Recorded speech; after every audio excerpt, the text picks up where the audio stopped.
ओम नमस्ते जी।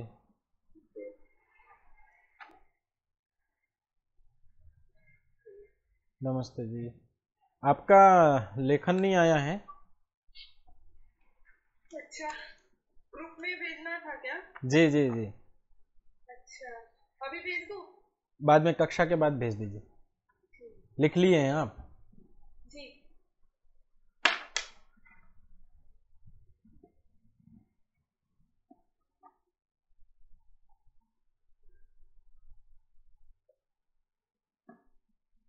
जी। ओम सहना भवतु सहनौ भुनक्तु सह वीर्यं करवावहै तेजस्विनावधीतमस्तु मा विद्विषावहै। ओम शांति शांति शांति।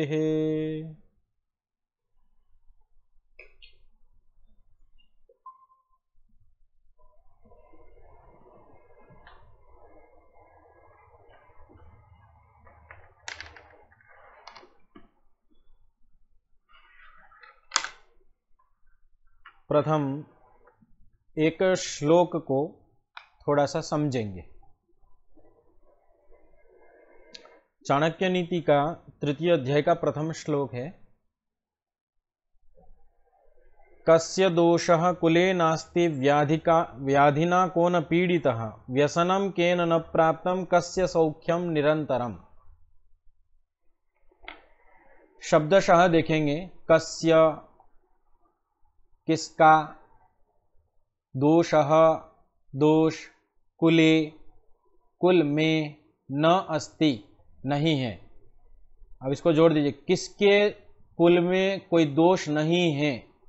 ऐसा कोई कुल है जिसमें कोई दोष नहीं है, ऐसा कोई परिवार है जिसमें कोई दोष नहीं है, ये कहना चाह रहे हैं। कस्य दोषः कुले नास्ति। और बोल रहे व्याधिना को न पीड़ितः, व्याधिना इति रोगेण, कह इति कौन, न पीड़ितः दुखी नहीं है। शरीर में शरीर है तो कहीं न कहीं कुछ न कुछ कष्ट है, रोग होगा, कुछ न कुछ तो रोग होगा शरीर में। सबसे बड़ा रोग आयुर्वेद ने बताया भूख। भूख तो सभी को लगती है। तो व्याधिना कौन पीड़ितः, पीड़ितः दुखी। व्याधि से कौन पीड़ित नहीं है, रोग से कौन पीड़ित नहीं है। व्यसनम केन न प्राप्तम, आदत, व्यसनम मतलब आदत, केन न प्राप्तम, आदत किसने नहीं बनाई है ना, कोई ने कोई आदत तो बना ही ली होती है व्यक्ति ने। तो व्यसनम केन, किसने, न प्राप्तम प्राप्त नहीं हुई, व्यसन किसको प्राप्त नहीं हुआ है। फिर बोल रहे कस्य सौख्यम निरंतरम, सौख्यम सुख, कस्य किसको, निरंतरम निरंतर है। चार वाक्य बोले, कस्य दोषः कुले नास्ति व्याधिना को न पीड़ितः व्यसनम केन न प्राप्तम कस्य सौख्यम निरंतरम। किसके परिवार में कोई दोष नहीं है, ऐसा कोई परिवार नहीं है जिसमें दोष ना हो, ऐसा कोई शरीर नहीं जहां रोग ना हो, ऐसा कोई व्यक्ति नहीं है जिसको कोई भी व्यसन ना हो। कस्य सौख्यम निरंतरम, ऐसा कोई व्यक्ति नहीं जिसको सुख, हमेशा सुख ही सुख रहता है, सुख से अतिरिक्त उसको न दुख की मात्रा नहीं है, ऐसा कोई व्यक्ति नहीं है। तो कस्य दोषः कुले न अस्ति व्याधि न को न पीड़ितः व्यसनम केन न प्राप्तम कस्य सौख्यम निरंतरम। ये आपको रोज सुनना है, कुछ दिनों तक आप सुनेंगे, आपको वो पकड़ में आने लगेगा।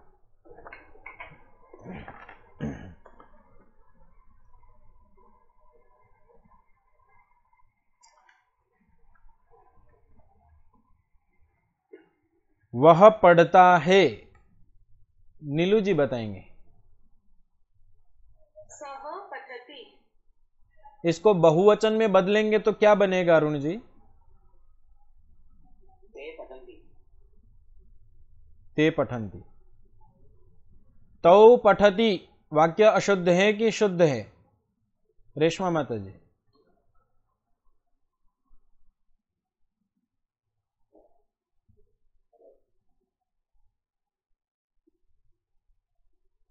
तौ पठतः।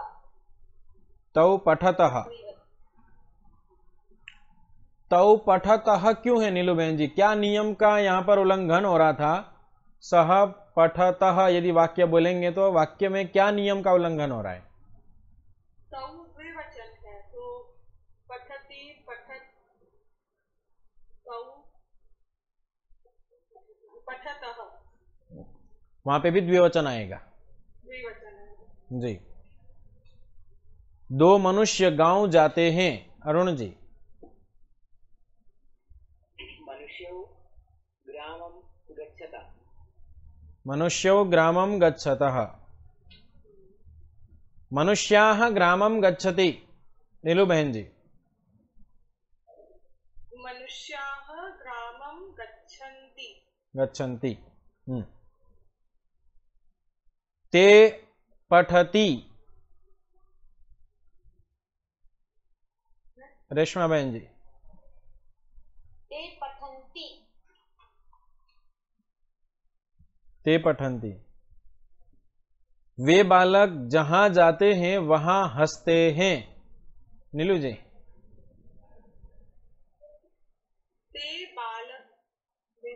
ते बालकाः यत्र गच्छन्ति तत्र हसन्ति।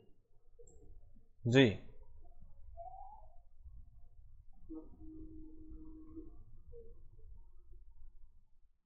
कुछ अनुमान लगाना है कि धातु क्या हो सकता है। मैं वाक्य बोलूंगा। वह खेलता है। अरुण जी। वह खेलता है। इसको क्या करना है? हाँ, वाक्य आपको बनाना है। धातु आपको पता नहीं तो धातु का अनुमान करना है। मैं कुछ नई नई क्रियाएं बोलूंगा। एक बार और कहेंगे जी। वह खेलता है। वह खेलता है। खेलना। सह क्रीडति। सह क्रीडति। वह देखता है। नीलू जी। सह पश्यति। ठीक है। आपको जो क्रिया पता है उसको बोलिए। नहीं पता है तो सह देखती बोल देना।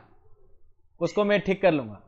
सह देखती। हमारे बच्चे भी जैसे संस्कृत का अभ्यास कर रहे हैं तो आते हैं, वो भी सोचिए कि लगभग 10 दिन पहले जिन बच्चों को संस्कृत नहीं आती थी उनको नियम लगा दिया। जो भी बोलना है, चाहे पाचक से बोलो, चाहे माता पिता से फोन करके बोलो, जो करके बोलना संस्कृत में। यदि हिंदी में बोले तो उनके ऊपर दंड है। क्या दंड है? पूरे दिन भर मुंह में पानी भर के रखना पड़ता है यदि बोले तो बोलते नहीं। मैं जैसा आए ऐसा बोलना है, टूटा फूटा तो आके बोलते हैं खुजलिम होयती, खुजलिम होयती। अब जब आकर के वो बोलते हैं तब उसको हम शुद्ध करते हैं। जब शुद्ध करते हैं तो उनका वाक्य ठीक हो जाता है। वो अगली बार फिर गड़बड़ करते हैं तो 2-4 बार में उनका अभ्यास हो जाता है। वहां कौन पढ़ रहा है? रेशमा माता जी।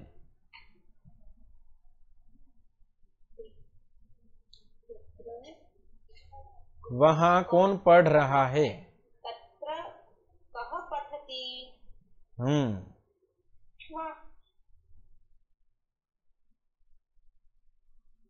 दो बालक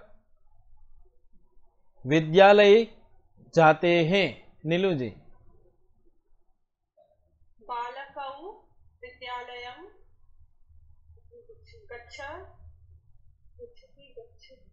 गच्छतः। पठ धातु का प्रथम पुरुष याद हो गया होगा। अरुण जी सुनाएंगे। पठति पठतः पठन्ति। पूरा याद हो गया है? लकार पूरा लकार याद हो गया है? लट लकार नहीं, बस इतना ही। इतना किया। अच्छा जी जी।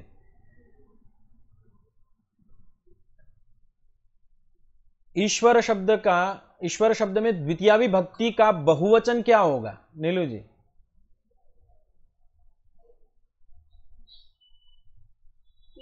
ईश्वरान। मनुष्य शब्द का प्रथमा विभक्ति बहुवचन क्या होगा रेशमा माता जी? मनुष्य का जी, मनुष्य, मनुष्यौ, मनुष्याः। मनुष्याः या मनुष्यान? नहीं, प्रथमा आपने बोला प्रथमा विभक्ति का बहुवचन, वो द्वितीय विभक्ति का बहुवचन में मनुष्यान आएगा। ठीक बात है। ठीक है, बिल्कुल ऐसे ही आप अभ्यास करेंगे तो बहुत जल्दी सीख जाएंगे। अभी पूरे चार्ज है, अभी पूरे चार्ज है, ये पूरी चार्जिंग रखनी है 30 अभ्यास तक। आचार्य जी पहले भी थोड़ा शुरू किया था रचनानुवाद कौमुदी जी, काफी साल पहले, लेकिन फिर ये जो रूल्स होते हैं ना उसमें वो याद नहीं पड़ रहे थे। जी जी, अब धीमे धीमे करेंगे, हो जाएगा। हाँ। कल वाले पाठ में से किसी को कुछ पूछना हो, कुछ प्रश्न हो तो, नहीं तो आगे चलते हैं।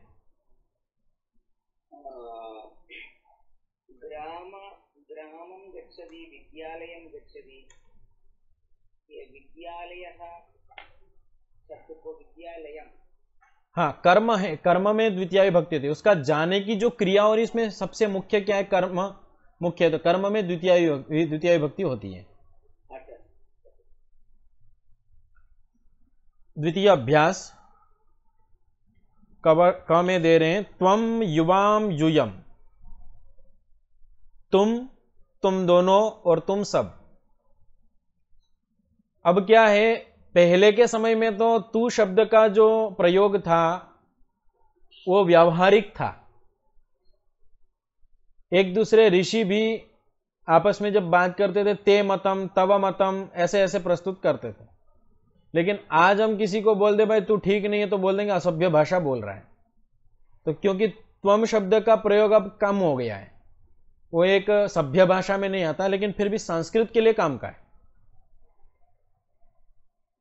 त्वम युवाम यूयम, क्योंकि हम इसमें कोई बड़ा छोटा नहीं है, लेकिन व्यवहार में ऐसा हो गया। अब देखिए, ईश्वर को तो हम बोलते हैं ना, हे ईश्वर तू सब जानता है, वहां हमें बुरा नहीं लगता है। लेकिन यही बात हमें कोई बोल दे भाई तू गलत करता रहता है, तो हमेशा ऐसे बोलती है, ऐसा हम बोलेंगे तो क्या होगा? वो थोड़ा जो छोटा होगा हमारे से कोई भी बोल देगा तो क्या होगा? हमारे को थोड़ा अव्यवहारिक लगेगा। लेकिन हम ईश्वर हमारे से बहुत बड़ा है, हम उनसे छोटे हैं, और उसको हम बोल सकते हैं तू सब देख रहा है, तू सब जानता है, हे ईश्वर तेरी दया है मेरे ऊपर। तो यहां पर हमें कुछ बुरा भी नहीं लग रहा है, कुछ अव्यवहारिक भी नहीं लग रहा है। तो कम से कम तुम शब्द व्यवहार के लिए नहीं तो हम ईश्वर के लिए तो यहां सीख लेते हैं। तो त्वम युवाम यूयम, त्वम एक वचन में हो गया, युवाम द्विवचन में हो गया, और यूयम बहुवचन में हो गया। तुम शब्द के लिए या तू शब्द के लिए त्वम का प्रयोग होगा, तुम दोनों या दोनों के लिए युवाम शब्द का प्रयोग होगा, और यूयम का तुम सब के लिए। बिल्कुल ऐसे ही वहां नियम लग जाएगा, लेकिन क्या होगा कि प्रथम पुरुष का प्रयोग नहीं होगा कभी भी। यह नियम है, त्वम शब्द के साथ में प्रथम पुरुष का प्रयोग नहीं होगा। प्रथम पुरुष क्या है? जो आपने रूप याद किया था, पठति पठतः पठन्ति, यह प्रथम पुरुष है। पठति पठतः पठन्ति यह प्रथम पुरुष है। और मध्यम पुरुष क्या है? मध्यम पठसी पठथः पठथ। जब कभी भी त्वम शब्द का प्रयोग करेंगे तो ध्यान रखना है कि उसके साथ में हमेशा मध्यम पुरुष का प्रयोग होगा। जैसे कि तू पढ़ता है, त्वम पठसी, तुम दोनों पढ़ते हो, त्वम पठथः, तुम सब पढ़ते हो, त्वम यूयम पठथ, त्वम पठसी युवाम पठथः यूयम पठथ। इस प्रकार से प्रयोग होगा, मध्यम पुरुष का प्रयोग होगा। दूसरी एक बात ध्यान देने की है, त्वम युवाम यूयम, ये जो हम शब्द बोलते हैं इसका मूल शब्द क्या है? युष्मद शब्द है। क्या है? युष्मद। युष्मद शब्द से त्वम युवाम यूयम बने हैं। जैसे राम शब्द में राम मूल शब्द है, उसके फिर बाकी रामः रामौ रामाः रामम रामौ रामान आदि बनते हैं। लेकिन यह त्वम युवाम यूयम का जो मूल शब्द है वो युष्मद शब्द है, इसको ध्यान रखना। आगे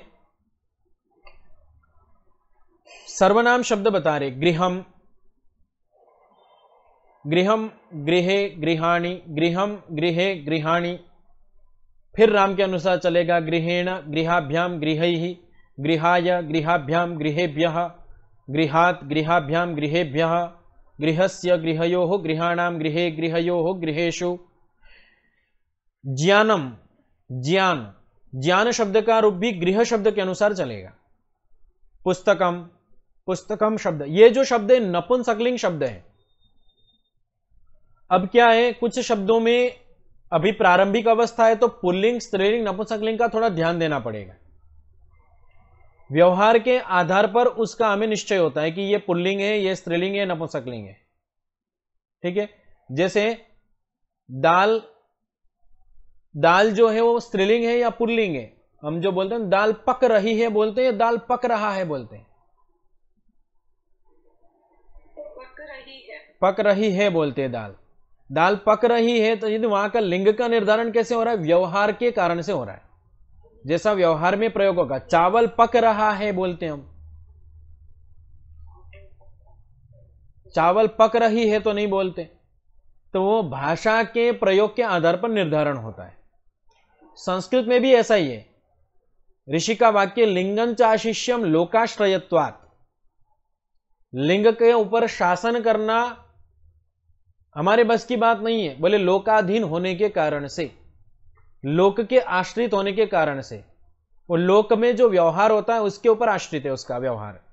लिंग का जो निर्धारण होता है उसका व्यवहार। जैसे कि कोई बोल दे कि जी जो आकारांत है वो स्त्रीलिंग है, जो अकारांत है वो पुल्लिंग है, तो ये नियम नहीं कर सकते। हिंदी में कोई ऐसा बोलने जाए कि जो आकारांत शब्द है तो पिता शब्द है वो आकारांत है, तो पिता आ रही है तो नहीं होता है, पिता आ रहा है होता है। माता आ रहा है तो नहीं होता है, माता आ रही है होता है। तो ये लोक के व्यवहार के अधीन है। तो इसी तरीके से धीमे धीमे जब प्रयोग करते जाएंगे तो पता चलता जाएगा। जी आचार्य जी, इसमें कोई रूल्स नहीं है अपने पास संस्कृत में? इंस्टेड ऑफ हाँ, उसका कुछ रूल है, कुछ रूल्स है उनके, लेकिन उस रूल्स को बनाने के बाद में कुछ जगह फिर समस्या आती है, तो फिर ये नियम लगाते हैं। लिंगं चाशिष्यम लोकाश्रयत्वात्, लिंग के ऊपर पूरा तरह, ऐसे बहुत सारी चीजें हैं, केवल यही नहीं और भी कई सारी चीजें जिस पर पूरा शासन नहीं किया जा सकता, वो लोक के अधीन है, लोक के व्यवहार के अधीन है। हमने ना संस्कृत भारती का जब संभाषण शिविर अटेंड किया था ना जी, तब उन्होंने हमें ये सिखाया था, अह अह अह इति पुल्लिंगम, आ इति स्त्रीलिंगम, ई इति स्त्रीलिंगम, आ इति पुल्लिंग, इति नपुंसकलिंगम, आ इति यदि स्त्रीलिंग हो तो पिता आगच्छति, जो पिता शब्द है उसके साथ प्रथमा विभक्ति एक वचन, प्रथमा विभक्ति एक वचन। हाँ, तो वहां पिता शब्द है।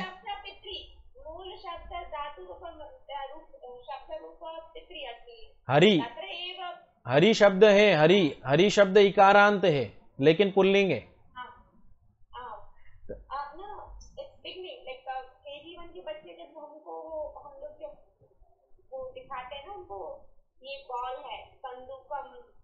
जी जी, हाँ वो ठीक है। प्रारंभिक अवस्था में थोड़ा सा परिचय, थोड़ी देर के लिए, वो भी आप 5 अभ्यास पढ़ लेंगे, उसके बाद वो भी खंडित हो जाएंगे। इसलिए जो लिंग का निर्धारण है वो व्यवहार के आधार पर ही होगा। फिर आगे बोल रहे हैं पुस्तकम, पुष्पम, पुष्पम मतलब फूल, जलम पानी, सत्यम सत्य, भोजनम भोजन, राज्यम राज्य, नगर। ख में बता रहे धातु, रक्ष धातु दिया इन्होंने, रक्ष धातु, वद धातु, पच धातु और नम धातु। रक्ष धातु का अर्थ हो जाएगा रक्षा करता है, रक्षति। यदि तू रक्षा करता है तो क्या हो जाएगा? त्वम रक्षसी। ठीक है ना। युवाम रक्षथ, यूयम रक्षथ। यहां पर यह ध्यान रखना है त्वम रक्षति नहीं होगा, युष्मद शब्द के साथ में हमेशा मध्यम पुरुष का प्रयोग होगा, यह याद रखना। मध्यम पुरुष मतलब 3 पुरुष हो गए, पठति पठतः पठन्ति प्रथम पुरुष, पठसी पठतः पठथ मध्यम पुरुष, पठामी पठावः पठामः उत्तम पुरुष, 3 पुरुष है। जो युष्मद शब्द का प्रयोग होगा वो हमेशा किसके साथ में प्रयोग होगा? मध्यम पुरुष के साथ में होगा। तो रक्षसी, वदसी मतलब बोलता है, पचसी पकाता है, नमसी नमस्ते करता है, नमस्कार करता है। तो ईश्वरम नमति, सह नमति, त्वम नमसी। तो आपको जो वाक्य की शुद्धि अशुद्धि का जब ध्यान रखना है तो यह भी ध्यान रखना है। आपको पूछेंगे तू पढ़ता है, आप बोलेंगे त्वम पठति, तो वाक्य शुद्ध हो जाएगा, त्वम पठसी। वे सब पढ़ते हैं, तो आप बोलेंगे यूयम पठथ, तो गलत हो जाएगा, वहां बोलना पड़ेगा ते पठन्ति। तो इसका थोड़ा ध्यान रखना है। युष्मद शब्द का प्रयोग मध्यम पुरुष के साथ में होगा। अब कुछ ऐसे शब्द जो अव्यय है, अद्य, अद्य मतलब आज, इदानीम, इदानीम मतलब अब, अभी, इसी समय, इसके लिए जो प्रकार है अभी आप ये कार्य करो, इदानीम एव कुरु। यदा जब, तदा तब, कदा कब। अरुण जी मलयालम नहीं आता इसलिए हिंदी में ही बता देते हैं, ठीक है ना? आप मलयालम में बहुत अच्छा भाषण कर रहे थे, सुना मैंने, लेकिन समझ में नहीं आ रहा था। हिंदी भी सुना होगा इतना टूटी-फूटी। आपके अच्छे दर्शक भी आपके बहुत अच्छे हैं, आपको मानने वाले लोग भी अच्छे हैं, 8-8, 10-10 हजार लोग आपसे जुड़े हुए हैं, बहुत अच्छी बात है। तो गृह शब्द का रूप हमको कैसे चलाना है? गृहम गृहे गृहाणि, गृहम गृहे गृहाणि। बिल्कुल इसी प्रकार अन्य शब्द जो वहां पर दिए, ज्ञानम, पुस्तकम, पुष्पम, जलम, फलम, सत्यम, भोजनम, इन सभी के शब्द रूप भी उसी के समान चलेंगे। इनकी भी आपको प्रथमा विभक्ति और द्वितीय विभक्ति ही केवल याद करके लानी है। जी नीलू बहन जी। आचार्य जी, ये त्वम, यूयाम, युवाम और यूयम युष्मद शब्द है उनका मूल, तो जो सह तम ते है वो, और उसका मूल शब्द है तद, तद शब्द है। और एक बात, युष्मद शब्द का रूप केवल एक ही लिंग में चलेगा जो हम चला रहे, इसको अवशिष्ट लिंग बोलते हैं। क्या लिंग? अवशिष्ट लिंग बोलते हैं, क्योंकि वो कहीं पर भी अन्य स्थानों पर पुल्लिंग स्त्रीलिंग ऐसे कुछ परिवर्तन नहीं होगा। पुल्लिंग के लिए भी इसी का प्रयोग है, स्त्रीलिंग के लिए भी इसी का प्रयोग है, और नपुंसकलिंग व्यक्ति के लिए भी इसी का प्रयोग है। लेकिन जो तद शब्द का जो प्रयोग आएगा वो आगे अलग हो जाएगा, पुल्लिंग में अलग है, स्त्रीलिंग में अलग है और नपुंसकलिंग में अलग है।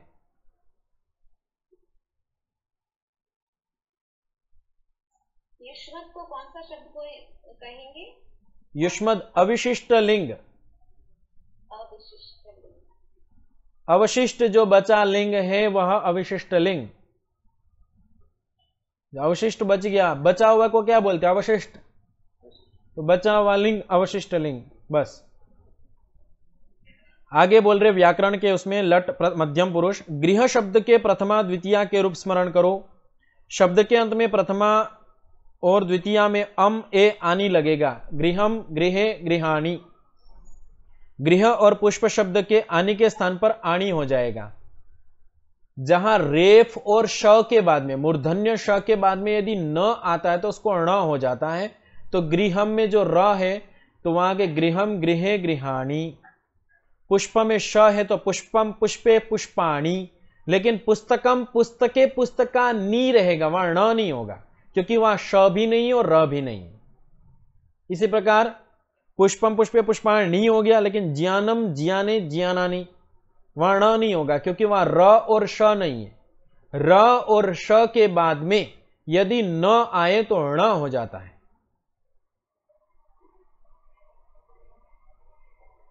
मध्यम पुरुष में धातु के अंत में एक वचन में असि, द्विवचन में अथः और बहुवचन में अथ लगेगा। पठ सी, पठ थह, पठ थ, जैसे कि इन्होंने उदाहरण दे ही दिया है। इसी प्रकार रक्ष आदि धातुओं के रूप भी बना लेना है। रक्षसी, वदसी, पचसी, नमसी, गच्छसी, भवसी, जो पीछे 3-4 धातु आई थी प्रथम अभ्यास में, उसको भी आप एक बार पीछे दोहरा लेना, प्रथम पुरुष और मध्यम पुरुष में। और ये जो धातु अतिरिक्त आई, इनको भी इन प्रथम पुरुष और मध्यम पुरुष में दोहरा लेना, तो ये पीछे की धातु भी आपकी पक्की होती जाएगी। संस्कृत में 3 वचन होते हैं, एक वचन, द्विवचन, बहुवचन। एक के लिए एक वचन, 2 के लिए द्विवचन और बहुत के लिए बहुवचन, या 2 से अधिक के लिए बहुवचन का प्रयोग होता है।